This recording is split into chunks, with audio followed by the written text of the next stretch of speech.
All right, guys, this is the Rubin Report. I'm Dave Rubin. It is February 27th, 2026. We are live all over the place as always, and joining me today in studio is a British guy who is always in trouble one way or another, Tommy Robinson. Dave, it's a pleasure to be here. It's good to see you. I am going to show a picture right now that is either going to make us feel real old or real young because we last did this. I cannot believe this. That is February 6th, 2016. We did this 10 years ago. My show was just kind of taken off. All right, get rid of that image. We've glowed up. I think we've aged like wine. We're doing all right, man. We really are doing okay. But that was when my show just started taking off, and I was leaving the left, and I had a couple controversial people on, Ayaan Hirsi Ali and Douglas Murray.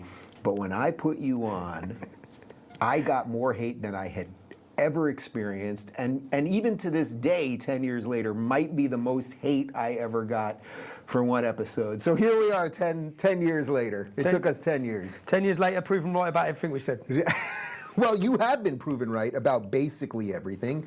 Back then, the media narrative around you was you were this sort of far-right maniac, racist, all the usual stuff. But for people that don't know anything about you, can you give me like the 2 or 3 minute bio on who you are? And then we're going to dive into clips and history and the politics of your country, which sadly we seem to be following the same way on these shores and everything else. So just a little bio for the people that don't know. So your life experiences shape who you are and your worldview. I was born in a town called Luton, which is 30 miles north of London. When I was born in 1982, we had one mosque, we now have 45. So I've witnessed, and Luton's one of the most diverse towns in Europe. So I've grown up with most people who are sons of immigrants. My mother was an Irish immigrant. Most of my friends, St. Lucian, Bulgarian, Italian, Jamaican. So I saw a melting pot of people come together, and then I understood how it works and how it doesn't work. And it basically divided itself through religious lines. That was my town. We had the Muslim playground and the non-Muslim playground. I learned very quickly the hostility and the aggression from the Islamic community. There was something so different about them. And I put it down to being Pakistani. I didn't know much about Islam. That come later on in life. But the Pakistani community was so different. You have a trouble with one, you've declared war with the whole tribe. Like, I've never seen anything like it. Then I saw the abuse. And you were noticing this as a kid, or this is when you were... As a child at school. Yeah. As a child at school, I just saw it and I experienced it, and it was something very different. And then I experienced the abuse of our girls. My cousin was a victim of what we now call grooming gangs, which are rape jihad. It's groups of Muslim men in every town and city who are kidnapping, torturing and raping young girls. Now the amazing thing about this, or the incredible thing about this, is the police knew, the council knew. There was a conspiracy of silence by political leaders, religious leaders, all of them. Every institution that was supposed to protect the children turned a blind eye, allowed a generation of Britain's daughters to be raped in every town and city because they were too scared to be called racist. And Keir Starmer, your current prime minister, hopefully not prime minister for much longer, he had something to do with the cover-up, right? Yeah, he was in charge. This is well before he was prime minister. He was in charge of the Crown Prosecution Service, who made decisions not to prosecute any of these gangs. They actually viewed the children, some of them as young as 10 and 11, as though they were willing participants in child prostitution. That's what they said, but they said that in order to not upset their bloc vote, because the Labour Party have imported, and this is why there was such a furor against me. This is why that you received so much hate. This is why I faced a relentless attack by the government and the British state from the day I opened my mouth. Because when I started opening my mouth about these crimes, remember that no one was prosecuted for these crimes. If you can draw a graph, the graph goes like this. It's straight. I formed an organisation called the English Defence League, which was young English men coming together, and we were hitting the streets in our thousands and demanding action. We made sure they couldn't keep it silent. We hit every town and city that had an Islamic community, demanding that they stop treating our daughters like halal meat. So as we've done this, then a year later the graph goes straight spiral, where they had to start tackling these gangs behind closed doors and corridors of power. They had to do something. They knew it. They'd got away with it for 30 to 40 years. They'd allowed it to happen. So we formed an organisation, and when I formed that organisation, remember, every police force, every council has let this happen. So there'll be paper trails, there'll be history that shows their conspiracy. So of course, when I start talking about it, all the people who have risen up in power, I'll give you an example. Rotherham was one of the major towns that the world knows about. Mm-hmm. There was 1,400 children raped, and that has a 3.7% Muslim population. But the man in charge of the police force at that time who allowed it to happen is now in charge of counter-terrorism. So Labour councillors who went to court and testified later on in defence of the Muslim rapists, they've now risen up through the Labour Party. So all the people, including Keir Starmer, look at him, he's now in charge of the government. How can they have an independent inquiry? Why would they want an independent inquiry when it's going to show their dirty hands? Were you shocked that just by bringing this up, you know, a decade plus ago, that the way the media treated you, I know that doesn't shock anybody now, and we're all used to all of that and the way they treat Trump and the rest of us. But when you first started saying, hey, I'm just here to defend our young girls against rapists, did you think for a moment that the media was going to be with you and try to expose this stuff? When I started my first protest in 2004, where I got people together, I was a young 20 years old, and it was called Ban the Luton Taliban. And a Islamic radical jihadist group, which are now prescribed as terrorists, 60% of the British Muslims in jail for terrorism are ex-members of this group. So like Hizb ut-Tahrir, all these terrorist organisations, they're allowed to grow, and the government were doing nothing. Yeah. So they're in my town. I looked up this organisation. Their head office, Omar Bakri, Abu Hamza, their head office was on Biscuit Road in Luton, and they were recruiting in our town centre to send people to fight against our forces abroad. And it wasn't like they were openly promoting jihad, openly promoting hatred. So I organised a demo. I got about 200 young men, and we hit the town one Saturday.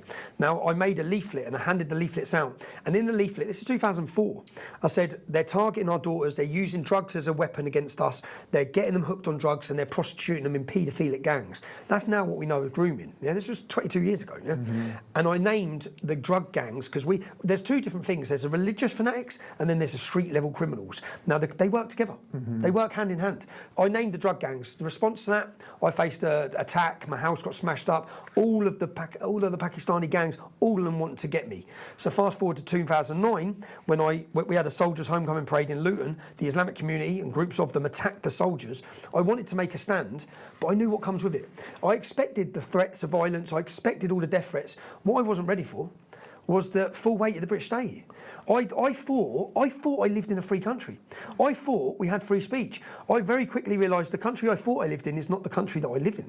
And once I started exercising my speech, I realised, and this is, I've accepted now, we live in a totalitarian state, and the totalitarian state has weapons and tentacles of the totalitarian state. The media, the judiciary. So once I started talking about this, all of their weapons they had come at me. And from that point, Dave, this is an incredible, that was 2009. I started talking on the streets. It took 3 weeks before my first dawn raid by the police. And from that point until right now, through that whole 16-year period, I've not had one single moment where I've not been awaiting prison. In that entire time. How much time have you spent in prison? I've spent 2 years of solitary confinement. I've had 6 prison sentences. I had 13 months for reporting outside a court case in Leeds. I had another 10 months. I had 18 months recently for making a documentary. But the problem they've got now, so we rise to fame. I obviously had the street protest movement. We're on the streets. 2016, 2017, I realised that back then, this was before social media, it was before the rise of these sorts of discussions. Yeah. So you had to get on the streets back then. You had to get on the streets, and then I realised that this is it. This is the power. And what I need to do, and it's not like I've got a crystal ball, but every interview I give, back then, you can go and find the interviews, they've aged incredibly well. No. And it's not because I had a crystal ball, it's because I've lived it. I've seen it. I've seen the way the police have come to them. I've seen the two-tier policing. I've seen the way the government just surrendered to them. And there's a reason they surrendered to them. So my local Labour council, again, I'll just bring things back to my life experience. 2013, I'm still involved in this street protest movement, and I look at my local council, and I look at the demographic projected growth forecast for the demographics in the town. The Pakistani and Bangladeshi community by 2030, which is a 17-year period, this is without any immigration, just the birth rate, is going to increase by 70 to 77%. Now, that's what that's going to do. The white and black community, 1.2 to 1.4. So the local council, when I thought about it, well, that's why we're irrelevant now. They don't care about us. We don't keep them power. Now, and then they have a leader of the Council of Mosques. So the leader of the Council of Mosques sits down with the Labour Party, they'll sit down with your Democratic Party, they'll sit down with the Republicans, and they'll offer them, do you want our vote? We'll swing this seat. And they can swing so many seats now. We'll get onto it, but they've just done it last night. So they've done it last night, which we'll get to in just a second. I'm going to have my guys put the link to our interview from 10 years ago below, because I never watch my old interviews, but I actually watched it last night. What was we talking about? Well, it was basically this, but it was unformed still. Right. It was, you were just beginning to figure out what was going on in some sense, or at least the public side of it.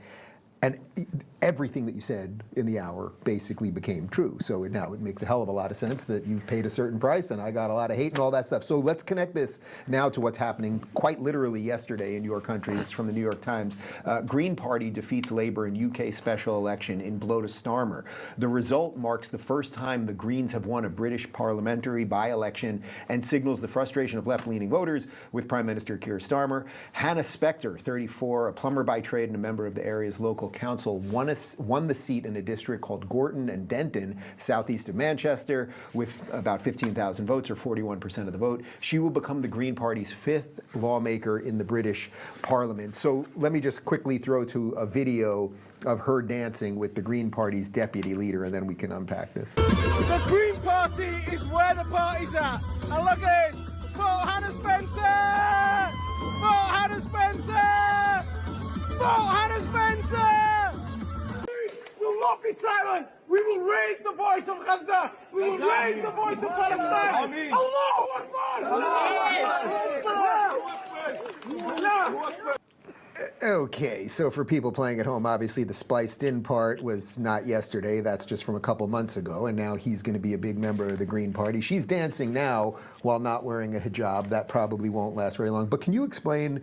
People, I think, in America think, oh, the Labour Party is kind of the radical Democrat Party here, but now you guys have injected a new situation with this Green Party. Well, do you really think that man screaming Allah Akbar gives a hell about the environment? Is that what Are you telling me that guy doesn't like gays? Come on now, come on. So I'll tell you what's happened. So basically the Labour Party were importing, and the governments were importing through mass open border immigration, the Pakistani communities, the Muslim communities, because they organised themselves like a military fashion. They were replacing, the working class, which is the background I'm from, when we want to become successful, you move up and then you become a conservative. Yeah. Once you start making money and you understand, a lot of them become conservative. And I guess the Labour Party felt like they were being betrayed, I guess, because then they just wanted to import a loyal vote bank. And that's what's been happening. And that's what's been happening in America over the recent years. But when you look at that, so they import them in, the Green Party, but the big fallout with Labour didn't hate the Jews enough. So, but in our whole election last time was about Gaza. Now, considering we've had an entire generation of British girls getting raped, there wasn't one mention of that. Mm-hmm. Our entire election was about Gaza. And that's because Labour didn't hate the Jews enough, didn't hate Israel enough. So then what happened is you had independence. Even though there's an extreme amount of Even though they hate them. Like no, that's basically the party platform and not enough. Corbyn, who's out, but like this is what they've been doing for 10 years. Yeah, but not enough. Yeah. Not enough. So then you had independent stand, and we had 5 pro-Hamas independent people elected to Parliament. So Labour have now lost, and all that what they were bringing in, as you've seen there, now they've switched over to the Green Party because they don't care what party name they use, and literally just voting by religious lines, which is what this was, which is the future. It's our future. And as their demographic increases, they become more powerful. Now, why is that important? If you look at, just to bring it back to your American audience, look at what's happened in New York, but look at Minnesota. Now, Somalians have come from the most hottest place in the world, and they're in one of the most coldest in America. Why? Do you think they chose to go there? Does anyone think they thought, we'll just go to this? They were put there. They're imported in. It's all planned, and they're placing them in places strategically for the voting bank because they know that their community will go like this and go like this and go like this. And when they do, they vote for who they're told to vote for. You don't. Did you hear the voting rates in this? So in this election here, 48% was so 52% of people didn't vote. Yeah? Of course. They won by 16,000 votes. There were 44,000 people that didn't vote. We don't vote. I don't know anyone that's had voted because the British working class, Keir Starmer was elected off 9 million votes. 20 million people didn't vote. Mm-hmm. They're disillusioned. They don't care about politics. They care. What we're trying to do, I can get onto our goals and our mission. Yeah. We're trying to captivate, electrify, and give those 20 million people back their identity and bring them in through identity and culture. I think 86 million Americans didn't vote. Now, you might think that doesn't matter. It does when 90% of the Muslim community vote, because that's why they get the deals, that's why they're being surrendered to, that's why. And in your swing states in the United States, I looked at the immigration rates for asylum seekers, for migrants that were being brought in. It's 700% increase. What they were trying to do, which you will lose your country forever. They were trying to make sure there's no swing states. They're flooding them and flooding them and flooding them. So you would have, But this is the future. So I want to show you an image that I briefly mentioned right before we went to the live stream, but can you guys pull up? It's from less than a year ago when I spoke at Oxford University. And it was interesting. It was a debate on free speech. I'm very proud to say that we did win our Oxford debate. I want to point out the girl sitting in the back in the traditional Muslim garb, because I had dinner with the entire group right beforehand. And I don't think she knew who I was or my history or anything. And we're sitting having dinner. We actually talked about basketball for most of the time. And I was like, oh, this girl's pretty cool and whatever. And then somehow it got into politics. And what she told me was that she was a second generation Pakistani, and that all of her family, her parents from Pakistan, aunts and uncles, grandparents, all of the nieces, nephews, they all only vote to free Gaza. And I thought, man, for some reason, somehow sitting just inches away from her, it struck me how deeply screwed your country is. Putting aside what anyone's feelings are about Gaza or anything else, that they are coming here with an issue that has nothing to do with Britain making your country better or anything else, and now you guys have imported untold amount of them. And so have you. So have you, America. So you need to get not as bad. We're slow rolling it, but that's why I felt it was important. To it's important because if you look at the importation, it's Islam first, Islam second, Islam third. They'll tell you. Shabina Mahmood, who's going to be our next Prime Minister in charge of our country, she said, the first, everything, all that matters to me is Islam. Not democracy, not freedom, not the Republican Party, not the Democrat Party, it's Islam. It's the same here. It's Islam. So they will stand with their Muslim brothers as part of the Ummah. That's what this is about. So they don't care about anything else other than that. So that's what they're voting on. And the Green Party won because they got the Muslim vote. And they got the Muslim vote because they hate the Jews and they hate Israel. And they'll speak publicly about that. And that's what the politics have come about. But then when you have a political party, so even Nigel Farage was meant to be the saviour. Nigel Farage's comments, not mine, that by 2050 the Islamic community is that strong in the UK, we cannot alienate Islam. Now, the reason a generation of our daughters were raped was because no one wanted to criticise or deal with it because they were scared of being called racist and scared of upsetting the Islamic community, which would mean alienating Islam. If you're not going to alienate Islam, well, you're going to stand with Palestine. You're going to stand with the Iranian regime. If you don't want to alienate Islam, you're going to surrender. So it's like Nigel's pulling up the white flag and planning for 2050 already. Like is he still the best shot you've got? No. So we have Rupert Lowe now. We have a new party. Rupert Lowe was kicked out. Restore Britain. Rupert Lowe was kicked out of Nigel's party for wanting to speak about grooming gangs and for saying mass deportations. Nigel's being forced on lots of issues. Nigel's words, again, that I don't believe in mass deportations. When he was mentioning the demographic change. Now, if you come to England, Americans, if you haven't visited Britain, you should do pretty soon because it's never going to look like Britain.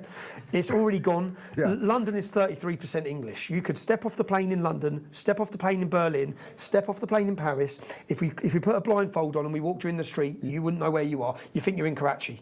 So I went to Harrods that's like prime London real estate, and virtually every woman, all you could see was this. And they don't look at you, which is also interesting, because how long, put aside religion or anything else, if you have a group of people that are completely covered, you can only see their eyes, they never look at you. How do you build a culture around that? How do you build any trust? How do you build any community? I mean, they build their culture and our culture disappears. And that's what's happening. That's what we're seeing happen. In every major city, not just London, my town, English are a minority. This is every major city. And what problems come with that? We're not just talking about culture. So if you look, if we would have had a Trump-style ban, 2016, you put in a ban. And this is where, stop worrying about offending people's feelings, right? If we would have had a Trump-style ban, Ariana Grande concert where 26 people were blown up and murdered would not have happened. Just for that simple rule of being brave and saying, no, we don't want people from that country or this country, we don't share, our security agencies don't work together. It's a danger. Now, a government's job, first and foremost, any leadership of your country, is to protect your citizens. It's not to protect Libyans or Afghanis or Pakistanis or Somalis. It's to protect you. And our country have miserably failed. Do you know, Muslim men make up 3% of the British population. 90% of the convictions for grooming of rape of young children in groups is Muslim men. 30% of the men are called Mohammed. Now, if you want to look at Sweden, 63% of the rapes are Muslim men, 10% population. In Paris, 77% of the rapes are from foreign nationals, Muslim men. 77%.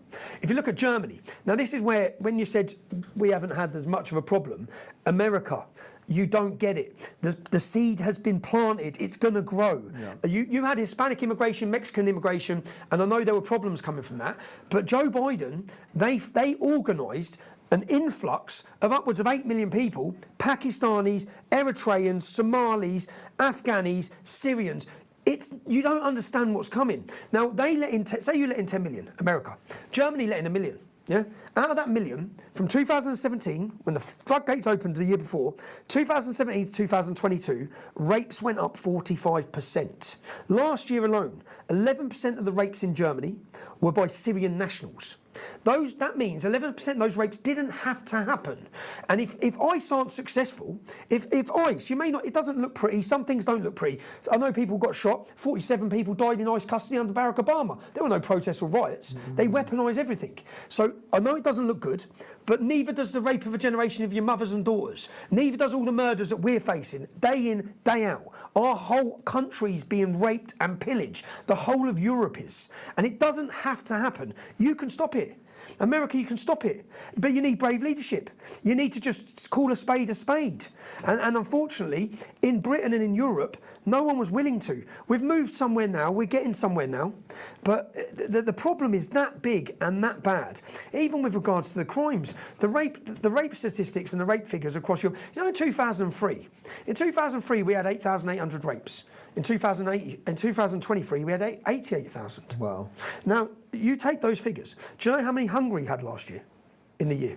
Well, very few, obviously. 750. They closed their borders. 750. Do you know the two safest places in Europe? Do you know what the European Union, which is a totalitarian idea, do you know what they're doing to Hungary? Finding them, I think it's £1 million a day. It's £1 million a day. They pay 365 million euros a year just to keep their borders closed. Because they won't allow the influx of forced, imported, organised flooding of their nation.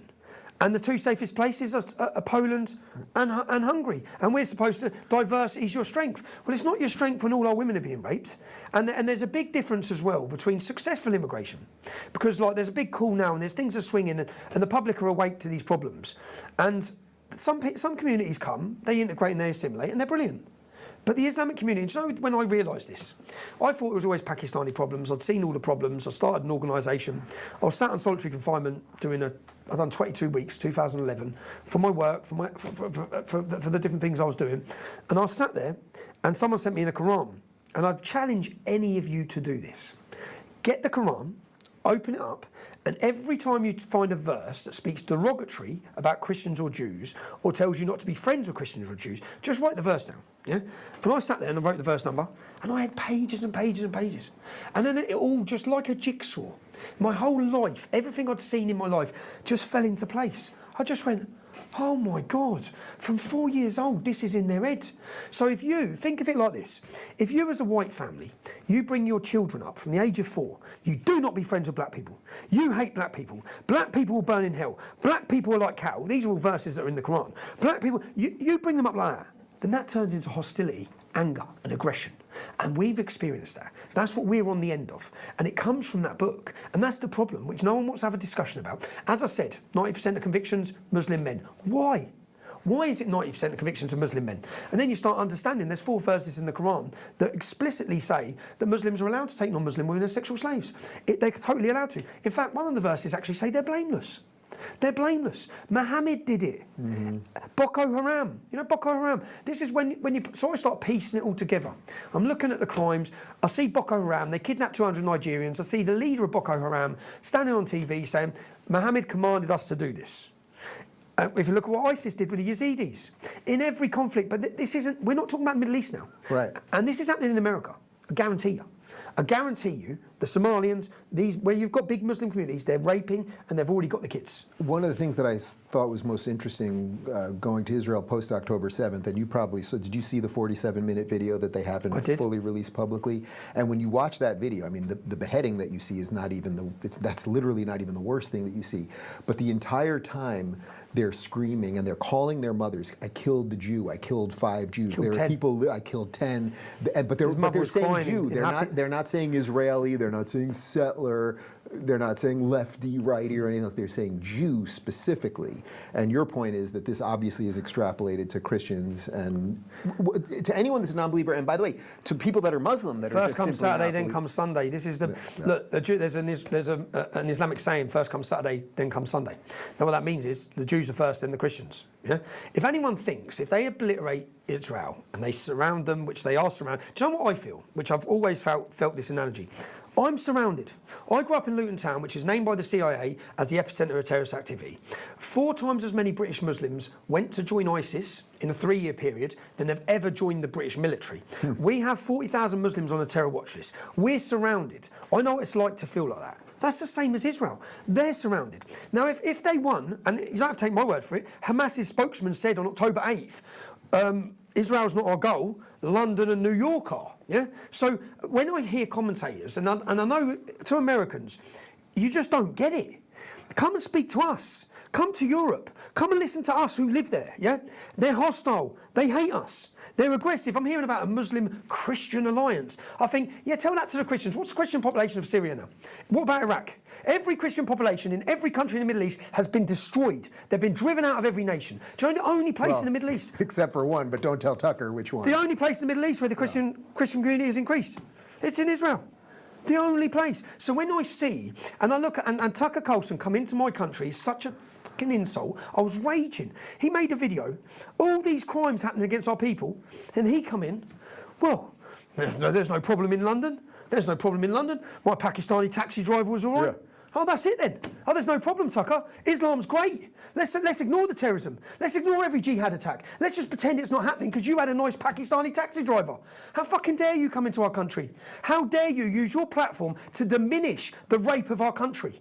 How dare you? When I go around the country meeting the victims, the families, all of them, and just because you have decided to take side with Qatar or side with Iran or side with whoever you've sided with, you think you can diminish what's happening in our nation when you know nothing about it. I'm still raging about it, thinking about it now. I think you come into our country and you sit there and you use a platform in our country to diminish and belittle a generation of our daughters. And again, just so an American audience can understand the scale of this problem, because this is why I'm insulted and I'm offended by when he done this. Say in Telford, I spent 18 months in Telford. I've done a 5-part series called The Rape of Britain. You can watch these documentaries at trfilms.co.uk. And I chose Telford because Telford has a 1.7% Muslim population. There's none there. Yeah? So I went there, and the police investigation identified 1,000 victims and 200 perpetrators. Yeah? 5 children are dead. They've been burned alive and murdered in this town alone. So 1,000 victims. Now, when you take the numbers and you get rid of the under-16s and you get rid of the women, there's 1,000 Muslim men in that town. Now, look what they've done in one town. Now, when you go to that town, have 1,000 Muslim men, I managed in my investigation, I sat down and I interviewed 12 to 18 survivors, yeah? And I interviewed them for 3 hours, 4 hours, 3 times, 4 times. And I built a database. And when the men were named by 3 or more girls that do not know each other, I go after them. And I go into their businesses, and I went into the businesses, some of them that murdered children, yeah? And I went into the businesses, and do you know, this isn't about sexual gratification. This is what you need to understand. In some of these cases, 11 cousins were raping kids together. Fathers and sons are raping kids together. Brothers and brother-in-laws. Imagine that. You're with your sister, her husband, and you go in and get a little kid and rape it. Well, we've never seen these crimes in the West. It's unthinkable. Not in their community, it's mainstream, and they're all accepting it. So when you see the scale of these problems, some girls had their tongues nailed to a table. Another girl was 11 years old. She had a hot iron rod with a letter M, and it was scalded onto her bum because she was the property of Mohammed. But don't worry, Tucker had a nice Pakistani taxi driver. So I just think, how dare you, man? And the rape that they've done is not about sexual gratification. It's about destruction. It's about taking the thing that we hold dearest, the thing that we love, our children, and ruining them. Absolutely destroying them. And whilst they're doing that, everyone's too scared to say anything because the left and their organisations and NGOs have created such an environment where you lose your job, or you're scared, or you get attacked, because if they put a target on you, they murder you like Charlie Kirk. So the media, they get rid of who they want by just calling them racist, Nazi extremists, a million times, even if you're not a racist, Nazi extremist. And then they come for you. So I'm sorry I went on a rant there and I got a bit angry and I got a bit vexed, but I've watched my country be raped and pillaged. And then I see, and so this was a bit, I'm frustrated looking at some American commentators and listening to them just thinking, you've got no idea. Hamas, are you for real? Do you know what they do to you? I look at some of these gay people standing there, I think, you'll be off the rooftop, mate. Right. Tucker said that Hamas are freedom fighters. He went to Saudi Arabia and said he feels comfortable in the seat of Islam where there are no churches. He wants to buy a house in Qatar where they keep Christians as slaves. We could do that all day long. Do not apologize, because for all the years I've been doing this, when a guest is locked in, I can literally feel it. Like I have a physical reaction to it, and I just had it right there. I want to throw, because as long as you're on a run, Piers Morgan, and you have gotten into it many, many times over the years, including when he sat in that very chair and I asked him about you. He had Gad Saad on, and Gad has a fascinating story because his family is from Lebanon, had to leave. They get it. Parents were kidnapped by Palestinian terrorists. I think this is in the late 70s. This is from about a week ago. Gad and Piers discussing whether the UK has a problem with Islam. But in terms of this whole debate, fueled a lot by people on the conservative right in America, that Britain has been invaded by radical Muslims. Megyn Kelly used that phrase last week with me. And we've lost control to radical Muslims. I just see no evidence that that is remotely true. There are currently 56 countries that are part of the OIC, the Organization of Islamic Cooperation. Each of those countries, once upon a time, started with 0 Muslims. Then you close your eyes and you open your eyes, and in many of those countries, you have 0% non-Muslims. I would argue back at that the vast majority of Muslims I know in the UK are very happy to be part of a multicultural Britain in which they assimilate quite happily with their neighbours of all types, of all creeds and races and religions and so on. I just don't see this hotbed of radicalism. There's so much drivel with Piers, and I don't like talking bad about people that have been in this room, but I brought a lot of this up to him there. I mean, first off, that he says it's being fueled by the conservatives. He's got the fuel backwards. He's got the origin is backwards. The conservatives are reacting to their children being raped and terrorism. And go ahead. Do you know the OIC? So they signed the Declaration of Human Rights, but they changed it. They didn't sign the same one as the non-Muslim countries, as long as it's in line with Sharia. Well, human rights aren't in line with Sharia, are they? Because the European Court of Human Rights ruled in 2007 that Sharia law is incompatible with Western democracy and freedom due to their views on homosexuals, their views on free speech, and their views on women. Now, what Piers is talking about there, let me give you some statistics again, because numbers matter. Say, like, even Pew Research. Pew Research says that 99% of Afghanis in Afghanistan want Sharia law. So when we import them, which you've done and we've done, our leaders have done it, they've betrayed all of us. When we import them into America or into Britain, they don't leave that view on the border. They bring it with them. They want Sharia law. And then you have to understand what Sharia law is. I think 42% of French Muslims believe suicide bombings are justified, 35% of British Muslims, and 26% of American Muslims. Yeah. So we've got nearly 1 million Muslims in the UK, according to how they think, not how I think, how they think, that want Sharia law. That's 1 million that need to leave. That's 1 million. 67% of Muslims, 2/3 of British Muslims, would not report on another Muslim who was getting involved with ISIS.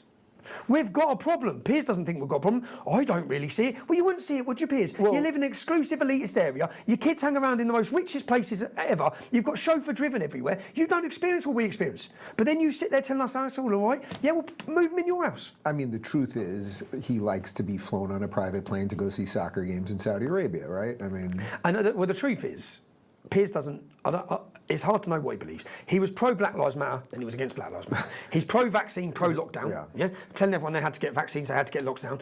This is where we talk about people with dirty hands. Probably why he don't like me. He was in charge of Daily Mirror newspaper where the whole time this rape scandal was going on. He knew it's happening. They all knew it's happening. Every one of them knew it's happening. But he's a coward. And then he wants to hammer us and attack us. So they're all cowards. And they don't actually care. Remember, there's a huge class issue in the UK. There's a huge, you don't have it here, but we really have it, where working class people should just sit down and shut up. And I think that's how they think. That's how they think. But our views and our voice is equal to theirs. They may not have experienced what we've experienced, but they should be listening to us. The English Defence League was a cry for help. We're on the streets crying for help. Mm-hmm. Help us. And the church were betraying us. The church has totally betrayed us. In the UK, although there is something happening there, there's Christian revival happening, but it's happening outside of the church. So let's jump back for just a second, because you mentioned Rupert Lowe. I want to show a video of him speaking to Parliament just in the last couple days, and so this is basically the guy that you think is sort of going to do the things He's our Trump. that Nigel probably should have done. Go ahead. We hear so much of the human rights for foreign paedophiles, sex pests and murderers. Is not giving way. Members may disagree with what he's saying, but we will conduct this in an orderly way. What about the human rights of the British people? The right not to be raped, stabbed and killed by foreigners who should never have been in our country to begin with. Please spare me the continued moral outrage. Mr. Lowe, sorry. So that line, what about the human rights of the British people? Gad, who we just referenced, he has the phrase suicidal empathy. That's what he's talking about right there. Okay, you guys can pretend that these guys are wonderful all the time, but you're quite literally allowing rapes and murders of our own people. So do They're you willing think, to allow it. do you think this party will have a chance? This party, that's our Trump. That's our Trump. But people thought that about Nigel. So No, Nigel's always been weak. No, even in the European Union, he refused to align with what are the fastest growing groups now in all of Europe, because he looked down his nose upon them and all. Nigel's always thought he's better. Nigel, and look, the problem is, Nigel's never tried to reach the working class or the non-voters. Nigel's wants to be the establishment. We want to tear down the establishment. Yeah? They've betrayed us at every level. Nigel's party is now Conservative Party. He's brought in all the failed. Robert Jenrick was in charge of immigration and let in the most immigrants ever. Now he's gone there, and now the winds have changed, because things have changed in the UK. The mood of the nation's changed, so they're all trying to jump ship and they're all trying to ride that wave. But Nigel doesn't believe it. Rupert believes it. Do you know what? This is since Churchill and Gladstone. Now, Churchill said Islam has the power to bring Europe back to the Dark Ages. William Gladstone held the Quran above his head in Parliament and said there'll never be peace on this earth so long as we have this book. It's a violent and cursed book. Since those two political figures, two of the greatest leaders our country's ever had, not one single member of Parliament, out of the 650, not one, has ever mentioned Islam or haven't questioned Islam. Ever. We've had soldiers beheaded, children's concerts blown up, entire restaurants where Muslims jumped out of a van and stabbed their way through Borough Market. We've had so many terrorist attacks, members of Parliament stabbed and murdered by Somalian terrorists. We've had terror attacks, Muslims put in hotels that we're paying for, come out and killed for Palestine. We've had all these jihad attacks. Not one person's ever mentioned it. People might think you're exaggerating, but about 7 years ago when I was in London, I walked around one evening with Douglas Murray, who of course has been way ahead of this, kind of like you, and wrote The Strange Death of Europe and several other books. And he took me to different places and was just pointing out what attack happened where. And this was just within a maybe 2 mile radius. Could we grab the picture of the event last night where they vandalized the Churchill monument? We'll pull that up. I want to show. Oh, so we have it already. So this is. I don't even know if you saw this yet. Look, but this is literally last night. Yeah. So he flew in from Holland to do that. Okay. There's video of the guy doing it. He should have been shot right there. I'll go ahead and say it. I know you guys. But don't worry, because Keir Starmer banned Eva Vandenbroek. You're right. So this bloke's part of a terrorist group, because Palestinian Action are a terrorist group. But he was allowed to enter our country. There's no ban on him. There's no ban on jihadists. They're coming in from Afghanistan. The hate preachers are coming in from all over the world. But Keir Starmer, don't worry, British public, he stopped Eva Vandenbroek, a Dutch commentator who's a solicitor and lawyer who speaks freely and openly about some of the problems, gives an honest speech. She's banned from Great Britain. That's where we're at. Well, I'll be with her in Hungary next month. So am I going to get banned from your country when I try to come back in June? I mean, honestly, anything's possible. No, anything's possible. No. So, free speech, America. You are the only place in the world. I don't know if you understand the value of it. We don't have it. We live in a post-free speech era. 12,000 people last year were arrested for things they said on social media in Britain. Only 800 in Russia. So a mother, Lucy Connolly, was given 31 months in jail for a tweet that she deleted after an hour. You need to value it, because all of the things that happen in our country are on their way to you. They're here.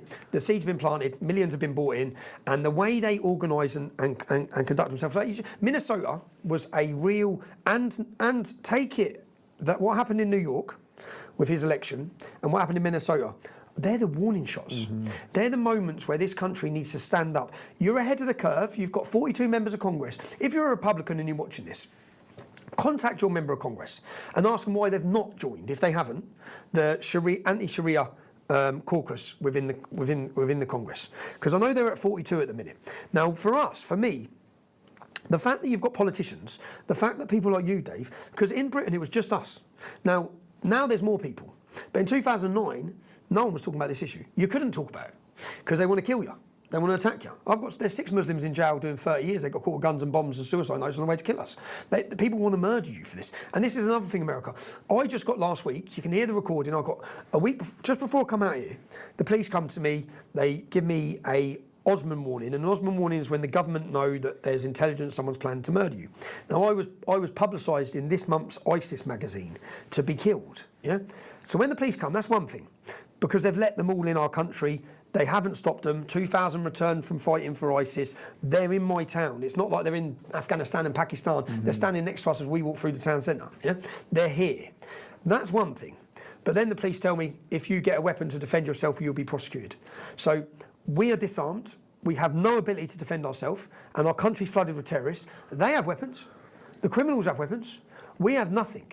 So I, for the last 3 years, since 2022, 21, I have been living hiding. I don't live in the same place. I can't. Anyone's house I stayed at, I bring trouble to, I bring violence to, because people want to kill me.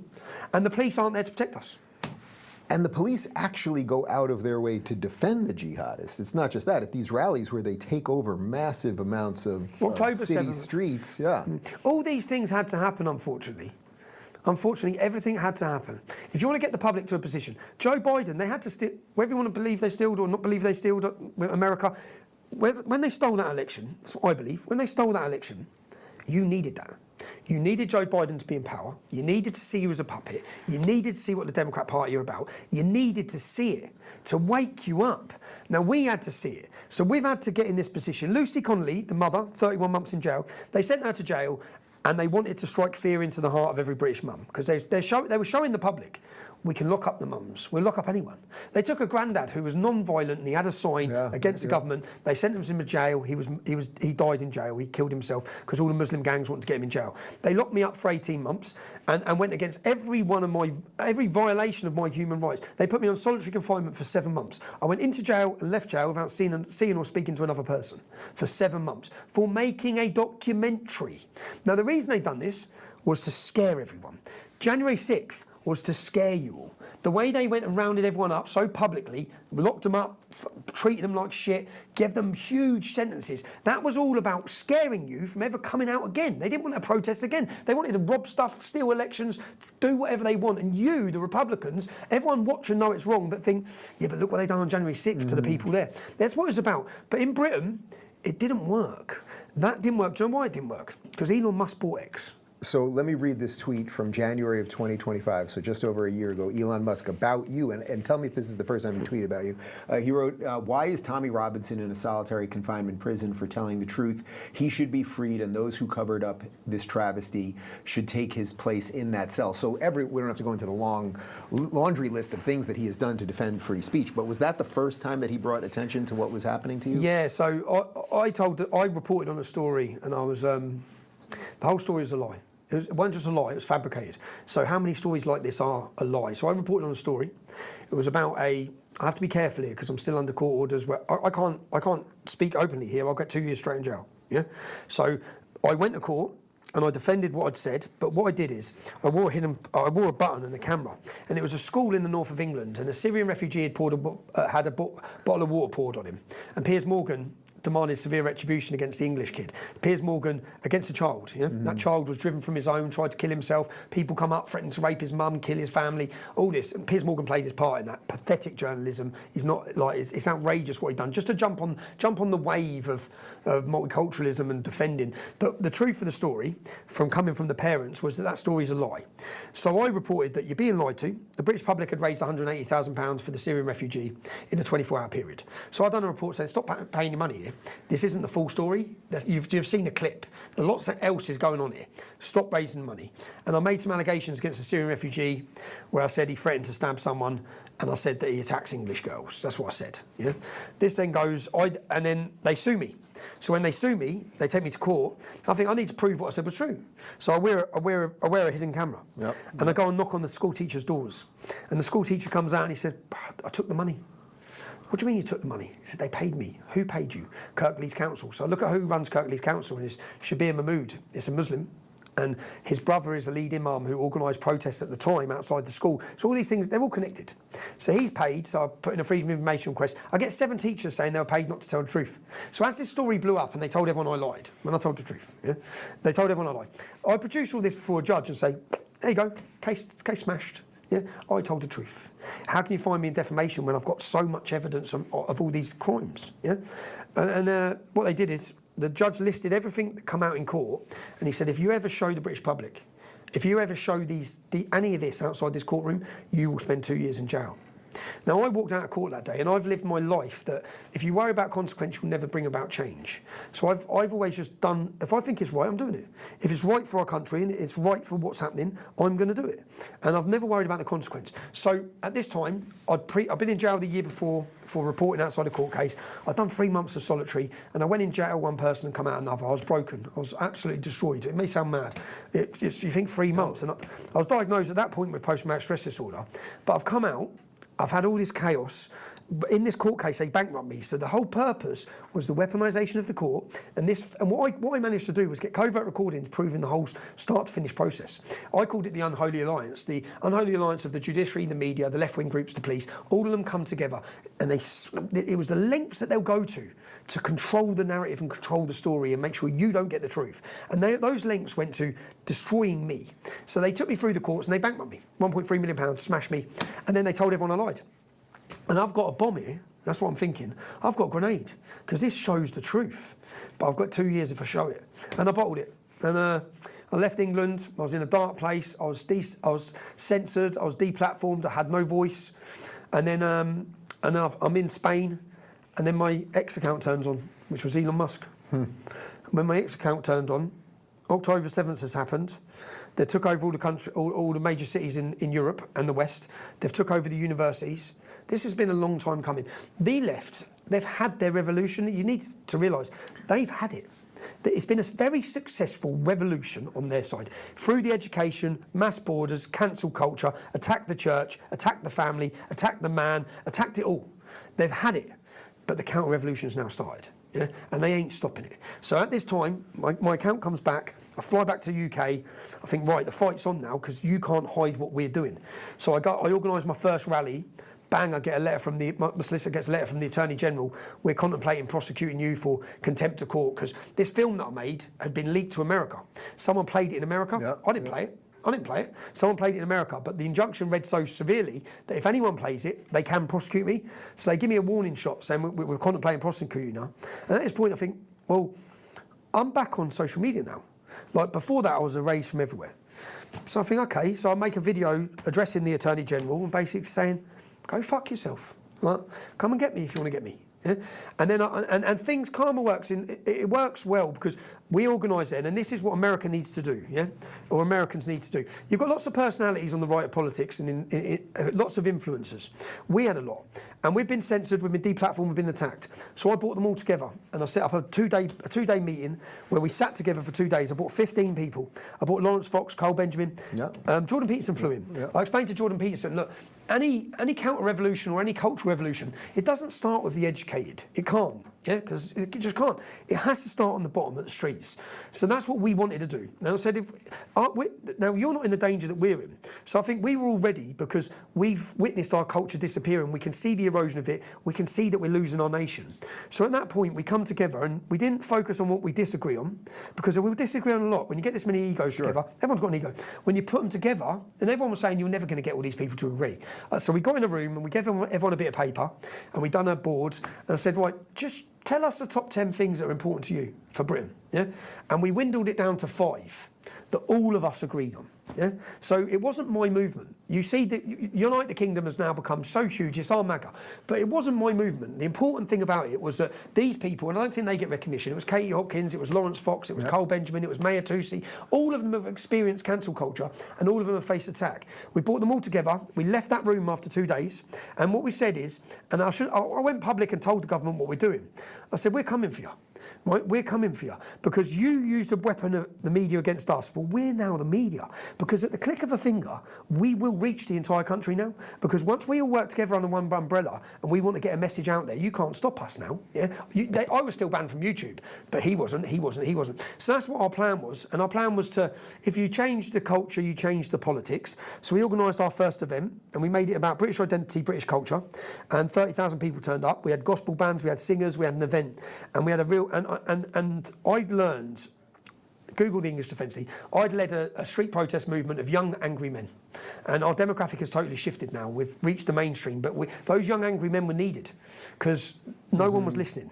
So it was needed, but I also felt embarrassed at times about the behaviour of some of our supporters, but also the way we conducted ourselves. I've grown up, I've learned, I feel like I've done my apprenticeship. So at this point now, I know how to negotiate with the police. So I set up a meeting with the London police. I said, right, if I want to, you know I can, and I'll organise a demo on the same day as a Palestinian rally, if I want to. Yeah, you know I can do it, and you know thousands of men are going to descend on the capital.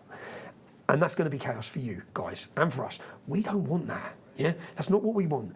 But we want respect. Yeah. We want the same rights as Black Lives Matter. We want the same rights as left-wing organisations. We want to be able to have a cultural day where we celebrate identity with screens and music, where you lot leave us alone and don't smash us.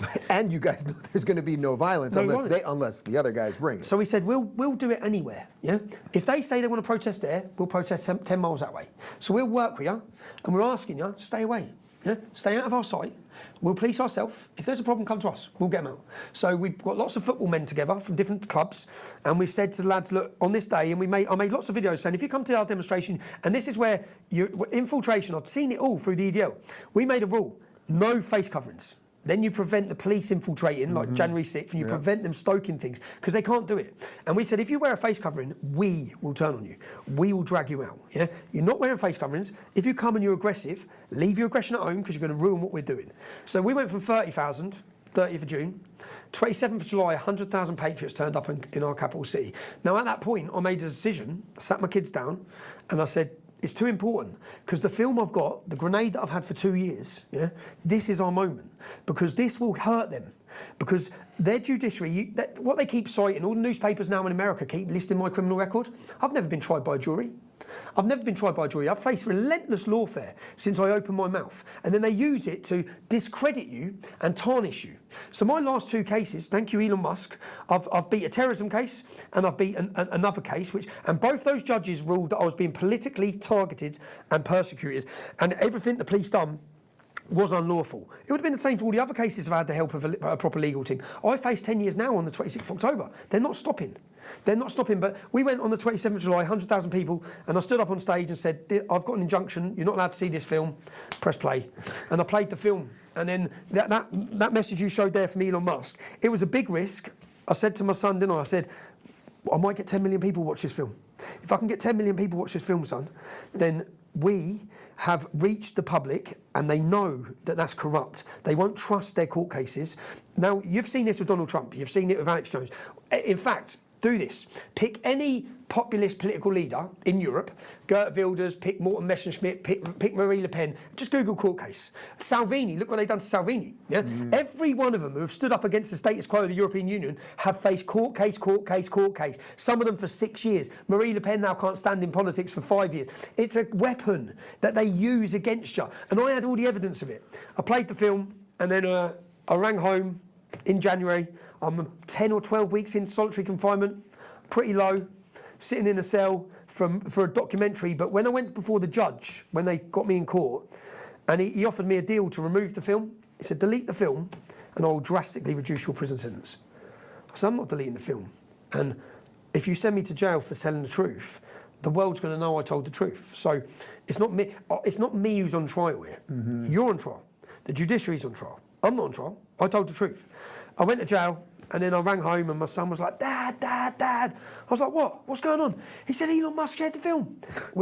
And I'm like, at that point, I'm like, yes, We've broke them. So not only did Elon show it, just for the sake of time, I want to throw a little B-roll. You can keep talking through some of this, but I mean, we covered it also on the show, but it was unbelievably extraordinary. Connor, you can roll with some of this. I mean, the amount of people that were watching. So you guys estimate, I come out of jail after 7 months of solitary. 167 million people watch that documentary. My son came on a visit. Do you remember? My son came on a visit. He goes, "Dad, you said you wanted 10 million. It's at 100 million. It's at 100 million.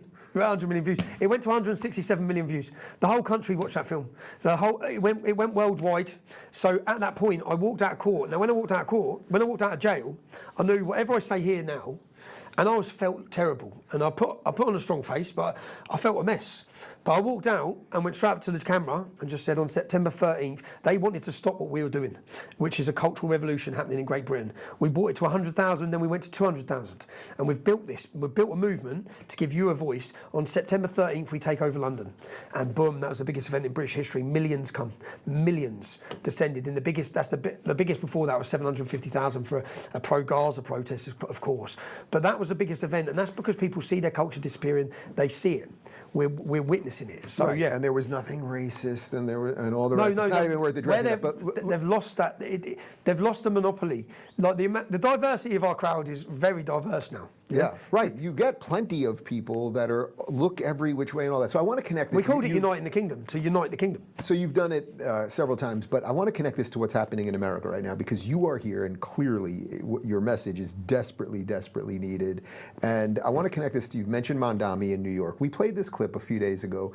He went to a mosque and gave a speech, and we'll play a little bit of his English speech, and then you're going to hear the Arabic that the imam was saying after. Take a look. You know, last Ramadan, I was with many of you here at the procession on the martyrdom anniversary of Imam Ali, alayhi salam. It is a privilege to be here with you once again. I stand before you as the first Muslim mayor in our city's history, and this year as the first Jummah that I have attended in that new position.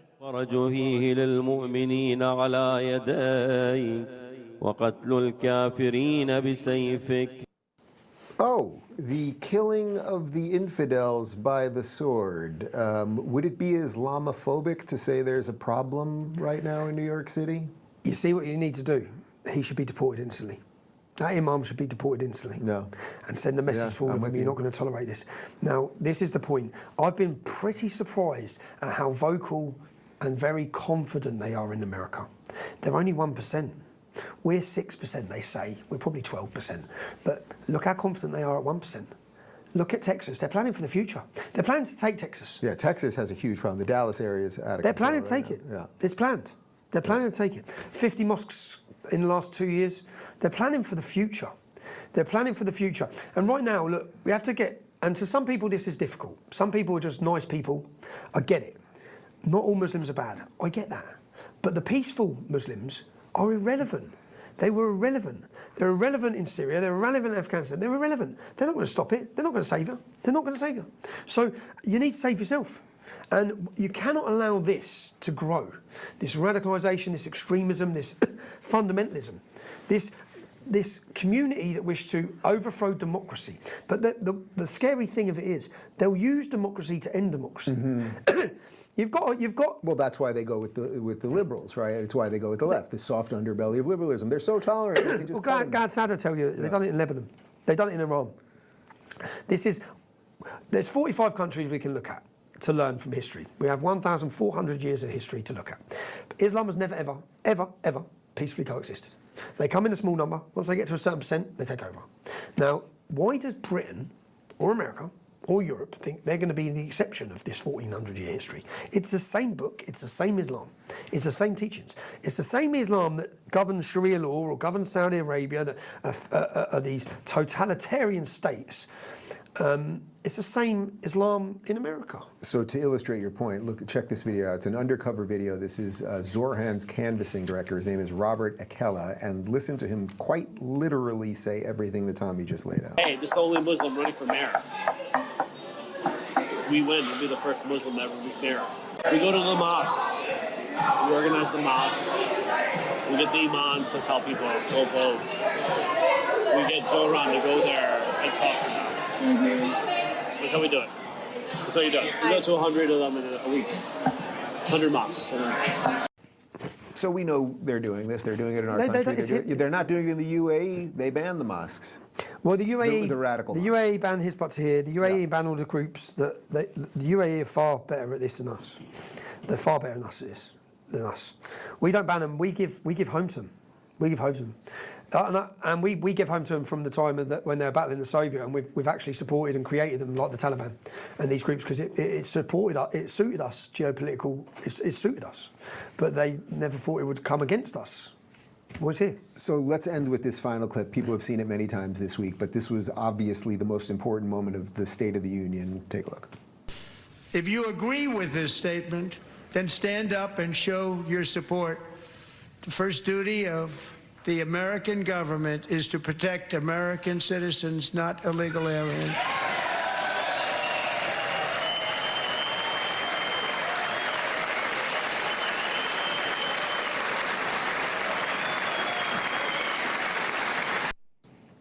No Democrats. It's unclear whether Fetterman stood up. I'll grant him that.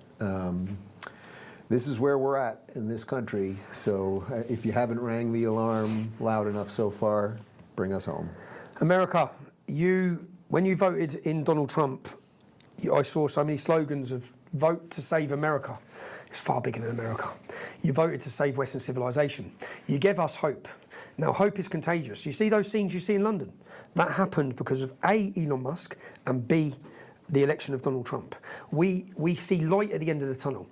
We don't have speech. And when we see J.D. Vance or Rubio, when we see them lecturing the European Union and warning our leaders that you better respect your citizens, because do you know what? Free speech is the enemy of our leadership. It's the enemy of the European Union. They hate it. They hate it. They have to stop it. And they had control. They had control of your country. Do you know during Big Tech, when they were censoring conservatives, censoring Republicans, deleting all of us, you may have thought you had free speech, but you haven't got free speech if the biggest arena for debate is controlled by them and no one can say anything. So Elon Musk steps in. Elon Musk will be remembered throughout history, I don't think, for putting things on Mars. Sorry, Elon. I think you'll be remembered for saving Western civilization through free speech. Because if we don't have speech, we have nothing. We have nothing. Now, if you lose your speech, there's no speech in the world. If you lose your freedom, there's no freedom in the world. So people say, why do you care about America? Because it's the only place that's defending it. It's the only place that actually believes in it. It's the only place where the people want it. You see the new generations coming through, they don't even want free speech. They have no idea what they're willing for. Now, when you go to Europe and you go, but on an optimistic side, I have been in this for 15, 16 years every day, and I've witnessed a massive change. Something historic is happening. In the last 12 to 24 months, something biblical, like in the UK, there's a massive shift where people who hated me are now like realising you were right. And when this time comes, when the British population, European populations, when they realise our safety's gone. Our daughters aren't safe. What have you done? Look what's happened. We've got 1,000 years of Christian English history. You've given it away in 60 years through weak and coward leadership. You've given it away. When they realise that, they're going to look for who lied. Politicians, media. The media aren't ready for what's coming their way. That everyone's going to be so angry for the betrayal of what they've done, and then they're going to look to who told the truth. And that's who they're going to trust. And I'm not saying I'm perfect, I'm absolutely far from it. And I don't claim to be sitting here polishing my halo. But we stood for what's right, we stood for truth to power, and we've fought for it. And there's one thing that I keep saying to our audience is, it's in our DNA. As British people, it's in our DNA to fight. It's what we do. We fight tyranny. Anyone will talk, if you talk about British Armed Forces, they say, oh, bloody hell, they'll fight. That's what we do, we fight. But they've created a generation who are selfish, who don't care about the greater good. You know, and Israel, lots of people are battering Israel. I went to Israel, and I spent time with some lone soldiers. And then I sat around the table with those lone soldiers. I realised where we're fucked, excuse my French again, where we've messed up so bad. Because these young men have left their families. So a lone soldier is someone who doesn't have family in Israel, but they're Jewish. So they're flown into the country on their own to go and fight, because those young men realise there's something greater than them. It's bigger than them. It's bigger than their family. That is the survival of their state and their people. Now, us, we don't care. It's all about us as individuals. It's about me, my family, all right? I'm all right. I've made a few quid. I'll move out there. Well, it's coming for you. That's what we realise now in the UK. We're going to get to the beach. Where are you going to go then? You can't run from this. You cannot run from this. And it's better to deal with it now before it's too late. There is no solution to Europe's problems without absolute chaos. Chaos is coming. Chaos has to happen. But we have to survive. It is not right that blacks become a minority in Nigeria. It's not right that the Japanese become a minority in Japan. Well, it's not right that we, English, become a minority in England. And we're not going to allow it. So all of these attempts to silence, stop, detract, beat us down and beat us into submission, it's not going to work. There is a revival happening. It's happening on the streets. It's happening with the United Kingdom movement. The British public are awake. It's about, I always said, if the people understood the danger our country faces, we'd have the revolution we need tomorrow. But it's about been reaching them, and they've stopped us reaching them. But then it stops Elon Musk. And these sorts of conversations, America, get ready, wake up, speak truth to power. Never let them do to you what they've done to us. And don't think you might lose your job. It's not about your job, it's about your country, your history. It's about everything. So, yeah, I'm so blessed to be here. I know a lot of people are upset that I'm here. I'm so blessed to be here because I believe I have a warning to give you. I'm not talking about what I've read in a book. I've lived it. I've seen it. I know how it's going to happen. I can tell you exactly what's going to happen in your states where you bring them in. And exactly how everyone will bend the knee to them and you will become irrelevant. They'll become superior. We're treated like second-class citizens. So, Tommy, if I ever forget why I do this show, you just fully reminded me. I mean that in the most genuine possible way. Like 10 years, literally 10 years ago, and 1 week is when we first did this, and a lot has changed, but I think you're right. The world has bent our way, and we got a lot of work to do. We're probably just at the beginning of the beginning. I always keep saying all the problems you've seen, it's like the trailer to a movie. The movie ain't started yet. All right, I'm with you, brother. Cheers, man. Thanks, Dave.